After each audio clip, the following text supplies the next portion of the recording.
We talked before on this blog about how God has created us in His image. So as a result, we are designed to do, imagine, and create just like He does. In order to do this, He designed us with a will. The will is part of our soul.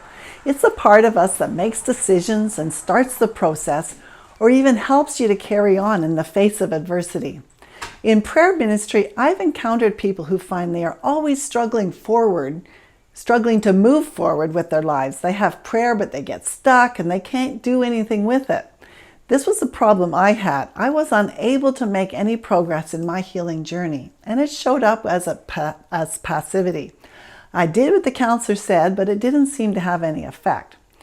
So recently I was rereading an article from Elijah House Canada about the healing of the will, and the author mentioned that in her experience, a broken will often show up in passivity or an inability to make decisions. She noticed that in some cases, this appeared to be a generational healing issue, where the individual's family line had been oppressed by others, and it can go back multiple generations and yet still affect us today.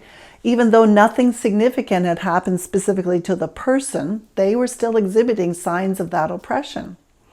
Another situation where the will can be damaged is through being a victim. When we're bullied or victimized by others, it can have a negative effect on our will, and we become overwhelmed with feelings of hopelessness and defeat. It becomes very difficult for us to make decisions, move forward with change, or even just choose to do more than merely exist. Or it could simply be a history of repeatedly being ignored in your childhood. But what's important here is to understand that we don't have to stay in this stuck place. We can be healed, we can be set free, our wills can be restored. So to experience this healing, you need to ask God some questions. How did my will get broken? What were the circumstances? Who do I need to forgive for doing this? And this may be those who oppressed your family line at some point, or those who specifically bullied, victimized, or ignored you.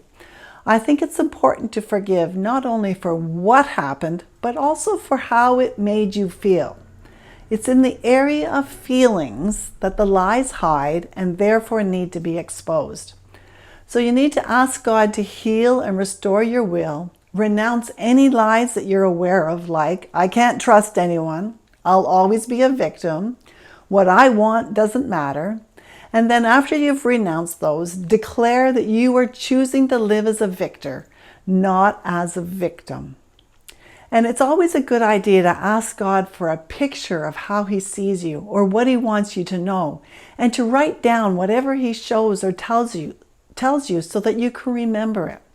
So today now, we want you to go and choose to step into God's destiny for your life. Activate your will and make a step.